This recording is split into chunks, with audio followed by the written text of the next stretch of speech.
Hey again, everyone. This is Bob Burg with another episode of Go Giver Influencers Facebook Live. Today's episode is Pawsitive Purrsonality. And you know what's interesting about animals, our pets, we learn so much from them. Mainly we learn about love, unconditional love, loyalty, heroism, all the great things in life. I also, by the way, not just from our own pets and from our friends' pets, but even from movie and TV pets. One of my favorites was always Lassie. I loved watching Lassie every week. Now I realize you probably are much too young to have seen Lassie back when it was actually showing live, but you may have watched the syndicated ones. But Lassie taught a great lesson in communicating your needs to people when it was appropriate to do so. For example, pretty much every weekend, Timmy, her boy, would invariably end up in some kind of peril, and Lassie had to go get help. So she'd run out, and now obviously she didn't speak English. As talented as she was, being a dog, she did not have command of human language. So, but what she would do, like for example, she would go into the kitchen. Mr. and Mrs. Martin are having coffee at the kitchen table. Lassie would walk in. Mrs. Martin would say, "Hey girl, what's up?" Lassie would go, "Woof." And Mrs. Martin would say, "What? Timmy's in the park and he fell off his bike and he hurt his ankle and we got to get him to the hospital because it's starting to swell and we don't know if our insurance premiums are bad." So, right? They knew exactly, because she went out there and she told people what she needed. She wasn't worried about people saying no or people saying they don't understand. She went out there. So that's a good lesson. Now we're going to learn a bunch of other lessons today from the co-author of a co-Pawthor. In fact, with Tracey Jones, her pedagogy is pedagogy. Tracey Jones is, to put it quite simply, descended from royalty, being the daughter of one of the all-time kings of motivation and inspiration, and one of my personal heroes and mentors, the late, great Charlie Tremendous Jones. Former Air Force veteran, and after holding top positions in 4 major industries, she is truly a leader's leader. Now president of Tremendous Leadership, she publishes books, writes books, speaks at major corporations and organizational events on the topic of leadership. She's passionate about lifelong learning. And with all that, she's currently in the midst of completing her doctoral dissertation in leadership. As you can tell, leadership is a theme in this woman's life. As if that isn't enough, her company has donated over $1,600,000 to local homeless shelters, mission groups, disaster recovery organizations, animal rescues, and scholarships to local colleges over the past 10 years. Now, she's also co-authored a number of books with her dogs. Her newest one, for the first time, with her cat, and it's titled Pawsitive Purrsonality Plus. Everything you need to know to be the best you ever. Her website, tremendousleadership.com. Lots of great information is there. If you go to 4leggedleadership.com and scroll down the page, you'll see where all her books are. You'll see all sorts of great resources, as well as the Art of Tremendous blog. Now, other books include Boxcar Indy Goes to Doggy World, Boxcar Indy, Square Dog in a Round World, From Underdog to Wonder Dog, Top 10 Ways to Lead Your Pack, co-authored with Mr. Blue, No Roscoe. Then there's True Blue Leadership, Top 10 Tricks from the Chief Motivational Hound, co-authored by Mr. Blue, who is a best-smelling author. Then there's Saucy Aussie Living, Top 10 Tricks for Getting a Second Leash on Life. That was co-authored with Ruby Red. But again, today it's the newest one that will be our focus, Pawsitive Purrsonality Plus, everything you need to know to be the best you ever. URL is 4leggedleadership.com. As always, Shannon is already posting all does her great job of posting all the relevant links to the discussion window. Welcome, Tracey. Thank you, Bob. It's awesome to be here. Oh, yeah. And do we have our possum co-author with you, or did he leave? No, he is right here. Actually, he just jumped in a box. Can you believe that? And he's right here. Here's the prince. A cat jumping in a box. I know. Can you believe it? Can you believe it? Professor Orange, I want to congratulate you for your newest work. And yes, he's going over to the book to show us. Thank you so much. I appreciate that. Quality. Tracey, I want to, before we talk about this book, and it is already one of my all-time favorites. It is wonderful. I don't even actually have the book itself because I had the pre. So yeah, you have the book right there. Okay, so it just came in last week. Absolutely. So we had sent you the pre-release copy, but we actually it shipped in last week. Excellent. So, and I ordered a few for friends already, who have children.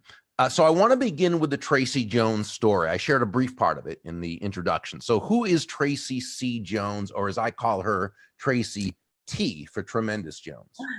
Thanks, Bob. Well, I am a lover of learning. As you said, I grew up with my father, and we just had books in our lives from a very early age. In fact, I tell people that I think I read How to Win Friends and Influence People before I read The Pokey Little Puppy. So and my father flunked out of school in the 8th grade, but that did not stop him. He was like, listen, it's not where you start, it's where you finish. And he loved books.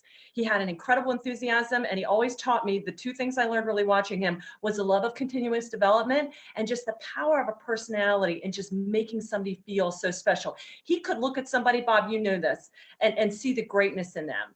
And so I have really 10 years, he passed away on Tuesday, it was 10 years, and I came back. And so I have really followed along his path as far as going out, getting as many experiences as I can, so I could then be a great influence to other people. So I love publishing, I love volunteer work, and I love rescuing animals. I know you do, and I want to talk more about that later. Okay, so Pawsitive Purrsonality Plus, new book, co-author is Professor Orange. What are the logistics with your animals when you do this? Because obviously they can't really type real well because, you know, the opposable thumbs thing. So they dictate, you type. How does that work? Well, they do type, but usually it's just one letter. Just across the line. They cut people on the phone off a lot too, so I'll keep them off the computer. The animals, I look at them and it's almost like a parent looking at a child. The child doesn't have to say anything. You just know, you intuitively know.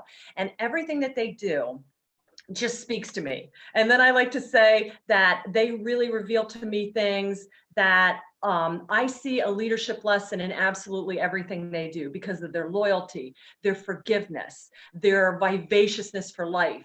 They know how to greet people, even the cats that are considered so aloof. I mean, I just look at them and watch how they work a situation, and they're so resilient, and they're always so at peace with every day, and they live in the moment. And every day I'm like, I need to be more like that. So they inspire it in their actions, and then I, as a human, have to translate it into English and for other people. Now, one of the early lessons that Professor Orange shared with us was, you know, he was adopted from a shelter at 5. And what he realized was that the worst thing that ever happened to him, being placed in a shelter, was about to be the best thing that ever happened to him. What a great lesson to know that, as not that we ever enjoy when bad things happen, and that's total malarkey to say we should embrace bad things. You know, come on, bad things are terrible, but but that doesn't mean they have to stay that way. And we never know, of course, why God has put something, in the first place, but we don't know. But it just goes to show that the worst thing that happens can turn out to be the best thing.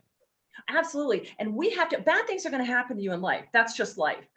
People say, oh, life is so hard. And I always hear that, yeah, well, we'll consider to what are the options? You have to, when bad things happen, and Bob, you said it, we don't like adversity. I don't like to fail. I don't like to see that I put my faith in the wrong people, but it's going to happen. And in everything that happens, the reason we should embrace pain and find a purpose in it is because it builds character. The second thing it does is it makes us more empathetic. And my father used to tell me that when I'd be like, I can't believe this happened, Dad, or why is this happening to me? And I kind of suck my thumb, and he's like, this isn't about you. This is about you getting through it. So when you cross paths with somebody in the future, you're going to be able to help them get through it. And it really takes a lot of the whining off yourself and the woe is me, and go, you know what it is? I'm going to have a pity party for 30 seconds and then I'm going to move on. This happened. Where am I going to go in the future? And that's one of the personality traits that really we talk about in the book. And I think the earlier you learn that in life, you don't become so fragile and hurt. I mean, bad things still hurt me, but they're not going to shatter me. And a lot of people, if they get to adulthood and they haven't learned this resiliency or this regenerative nature, life is really difficult. And so the earlier you can learn it, and you're never too late in life to learn it. That's the beauty of it, because the book is really based on adult psychological principles. It's just that why not teach them to young people? Well, in this book, really, I think it's something for the parents and children to go through together. Yeah. Why is it so important that a child grows up with a good personality? Well, they say in research that 15% of your success in your work or your profession or your job is your brain, your know-how. The other 85% is your EQ, the emotional, your character, your conscientious, your empathy. And that bodes well for people that may not be the smartest, but really just bring that personality. And I mean, I look at my father, Bob, and the people, it's the old, people don't care what you know until they know you care. And so you can be the smartest person in the world. If your personality is so off-putting, nobody wants to be around you, or you don't have the conscientious tools to finish what's done, you're not going to be employed. So it's so important that even as young people, psychologists say the early gates, the first one happens at 2. And then there's one that happens at your preteen years. So all along the way, people may say, well, I don't want to be a leader, or I don't want to be this. Okay, but you are a person, correct? And every person has a personality. And the more you can work that personality, your personality is going to be the single most important factor in your life to either make it just a wonderful, tremendous adventure, or just really full of dismay and heartache. So let's talk about one aspect of the personality, because you and Professor Orange early in the book say an animal instinct is fight or flight, but there's a better response to fight or flight, isn't there? There is, and that's to adapt. When we lash out, and you see a lot of that, that's the scientists say that's your reptilian brain. Okay, that's what animals do. Or we as people, we tend to just run away when something bad is going on, or we want to immediately go on the attack. We get so offended and boy, I'm going to destroy you. There's a much better way to go through life, and that's to adapt. That's to look at yourself and say, you know what? There's probably some things in life or in the situation that I need to work on to get better. And you approach it then and you realize life doesn't have to be this constant running away or death match. You can develop and learn how to deal with difficult personalities and learn how to smooth out the rough edges in your own self. So you can get along better with people and be a better worker, a better friend, a better spouse, a better everything. Chapter 2 is titled Different Breeds Have Different Needs. So I'm going to ask you to unpack that for us. How does that relate to the two-leggeds of the world? And so define, I guess, also personality, since that's what we're talking about. What's the makeup? What's the characteristic of such? Sure. Well, the personality, according to researchers, is really 3 different things. It's your thoughts, it's your feelings, and it's your behaviors. So sometimes people will say, hold on, Prince William, get out of the bag. He was in a bag. It's 3 things. So people will sit there and say, well, I feel bad, therefore I'm going to do bad at work, or I'm going to do bad things. No. Your feelings are 1/3 of it. Okay. Then your thoughts, that as a man thinking, just because I feel a certain way, we have this beautiful brain that God gave us that we should actually control our feelings. Okay. And then just because I'm thinking maybe something may not work out, I can still behave in a way that it's going to change it. So your personality is really 3 different things. And when I see a lot of people, adults say, well, this is just the way I am. I'm like, well, that in a very most primitive response is just because you feel bad, that does not mean you have to go and represent poorly. And we're adults, and the sooner children learn that too, it's self-control, it's impulse control. When you child, don't bite, don't hit, be nice. That is all teaching them that we all have to learn self-awareness and self-control, which, by the way, are the 2 biggest aspects of emotional intelligence. The earlier you learn that, the better. The problem is we're seeing kids coming up now where they're missing those gates. And when they hit adulthood and they realize, oh my gosh, I can't behave like that, it's quite shocking, and they have to learn it. So it's easier to learn it earlier in life, where if you make a mistake, it's not something that can potentially be, a lifelong mistake. So the big 5 personality traits are, and you use OCEAN, right? OCEAN. Correct. Just give us what those are. Then I want to talk Sure. about them individually. And this is, psychologists came up with this, and you talk about how this compares to, as adults, we do strength finders, Myers-Briggs, all those different DISC, all those different things. Why not teach kids? I mean, I think kids look at each other and know I'm different than somebody else, but learn to embrace that. Learn what your strengths and how you're coded genetically from a skill set. So there's 5 psychological traits, personality traits, and it stands for the acronym OCEAN. O is openness to new experiences. C, conscientiousness. E is extroversion. A is agreeableness. And N is neuroticism, which for the kids' book, that's kind of a tough word. So I call it negativity, but it's correlated, neuroticism and negativity. So those are the 5 personality traits. And all the dogs that came into your life, actually, and Professor Orange was talking about that, so I'll say into his life, each of them had some of the negative traits, but here's the thing, it's not where they finished. And isn't that the biggest lesson that your dogs and cats grandpa really emulated? Absolutely. The biggest thing in life that we can learn is where we are now is not where we're going to be tomorrow, if you work with intentionality and have the willingness to do the work and change.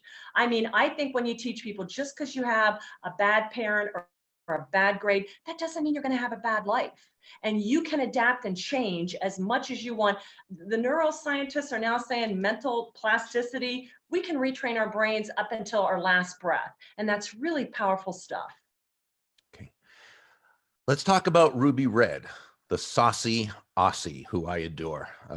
She truly got a second leash on life.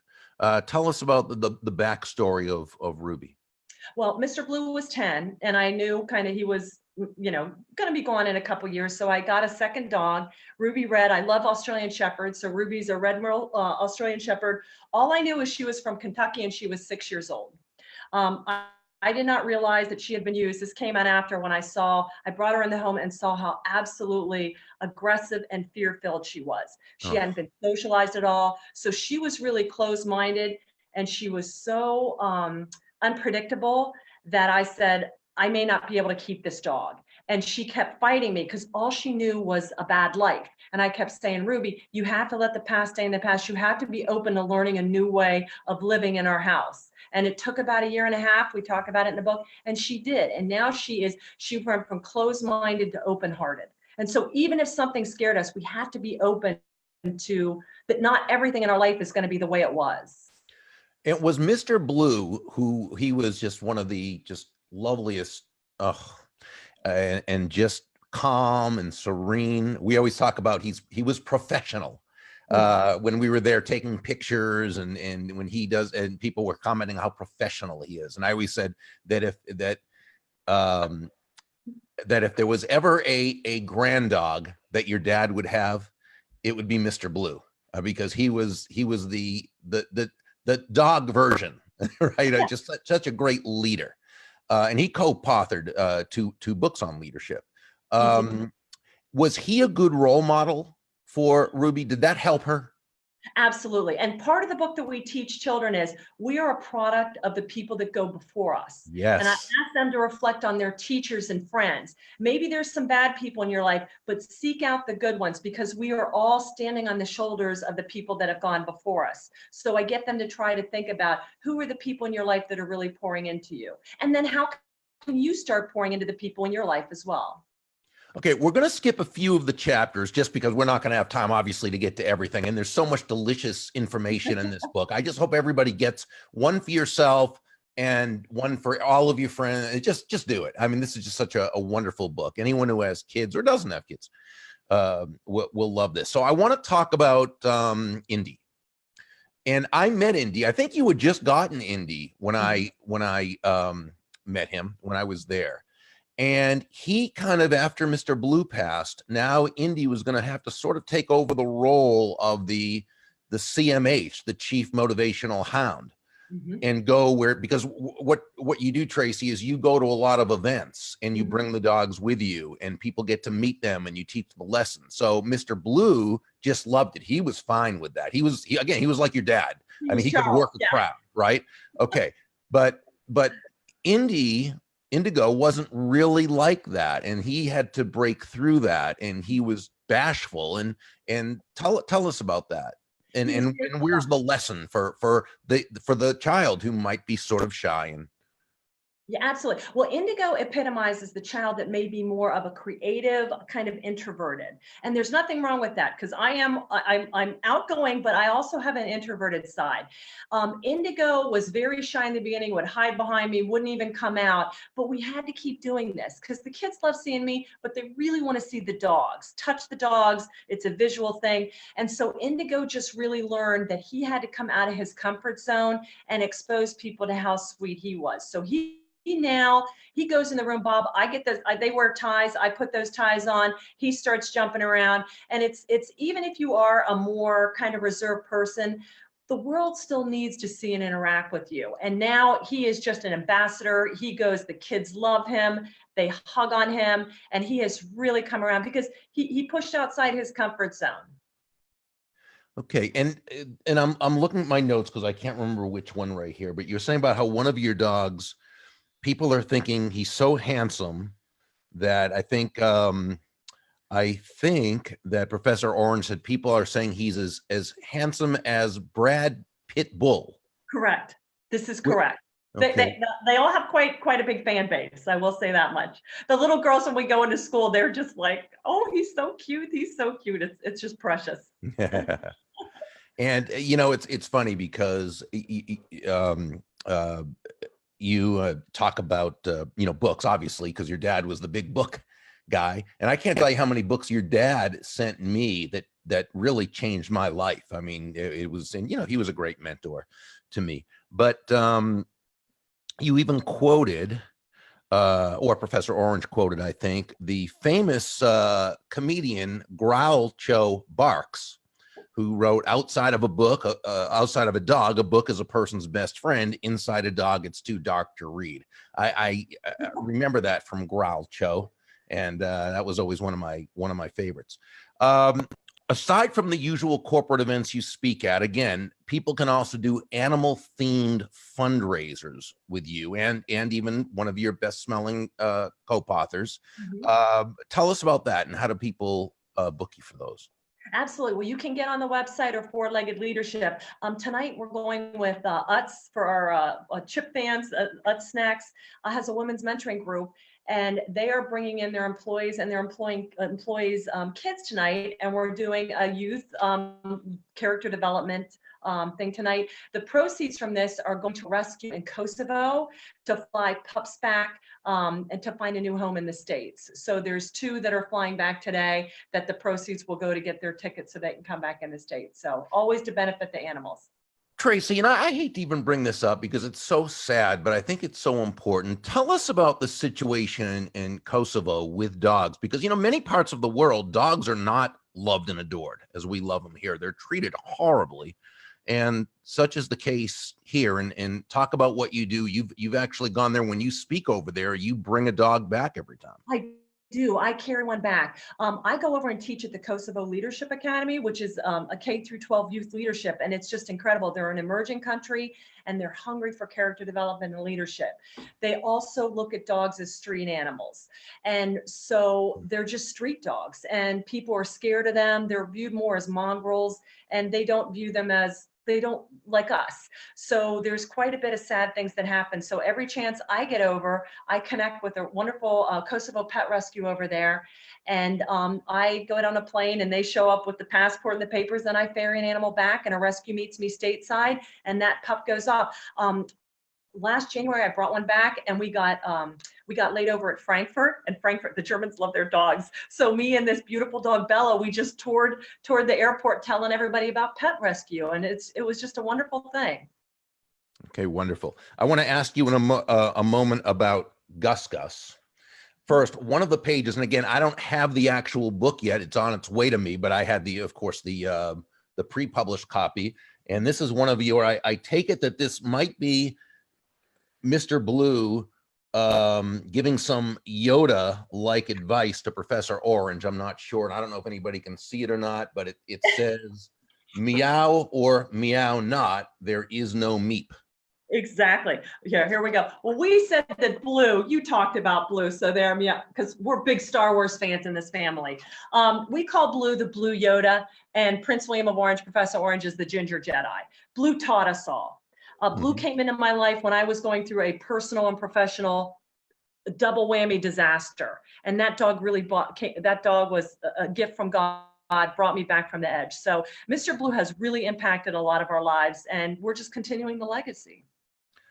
Okay, and so Gus Gus, the gentle giant, and he is the last one.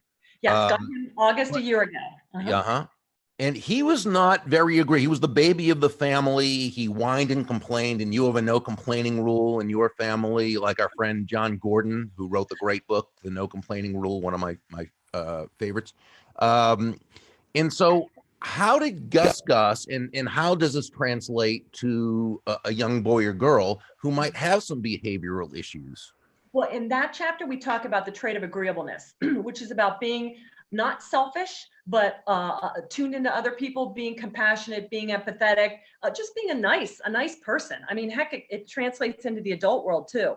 But Gus was your typical youngest. He played rough. He would pull Roscoe's collar, and he would snap and snarl and make these weird noises. The dogs didn't want anything to do with them. He would come in a room and they'd all walk out. So it was almost like a young person or a child that desperately, he wanted so bad to make friends, but he didn't have the social awareness to make friends.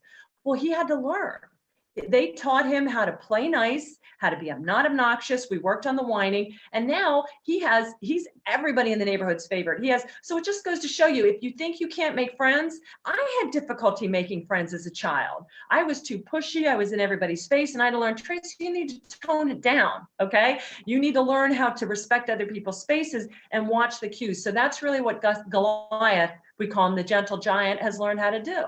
And Professor Orange shared that about you when you were in middle school. I don't know if you actually wanted him to do that or not, but he told that story about his mommy. Well, you know, we share with other people where we work because we want to let them know we want to help them. That just because where you start, you can change. And there's Professor Orange right now coming into the picture just at the end of the interview. Wow, he must have learned from Mr. Blue how to really play it up. Hello, my boy. How are you? You are such a handsome little boy, and congratulations on your new book. You will definitely win a Pulitzer Prize one of these days. Tracey Jones is president for Tremendous Leadership. She publishes, writes, and speaks on the topic of leadership, and as you just saw, does so tremendously. Bring her into your next conference or convention to speak. For more information on that, visit TremendousTracey.com. Her newest book is Pawsitive Purrsonality, everything you need to know to be the best you ever. The URL, fourleggedleadership.com. You're going to want to pick this one up, share it with your children, buy tons of these for everyone you know. Her main website, tremendousleadership.com. And of course, Shannon is putting that in the discussion area. Hey, a reminder, if you haven't picked up your copy of John David Mann's my newest book, The Go-Giver Influencer, make sure to get that one, as well as the original book in the series, The Go-Giver. While you're there, you can also check out our other books, The Go-Giver podcast, and other resources. If you're interested in joining Kathy and me for our next Go-Giver Entrepreneurs Academy, it will be in January in sunny Orlando. Great time to be there. We limit those to 10. It's a very intensive but very fun 2-day program. We go deep into your business. Breakthroughs happen there.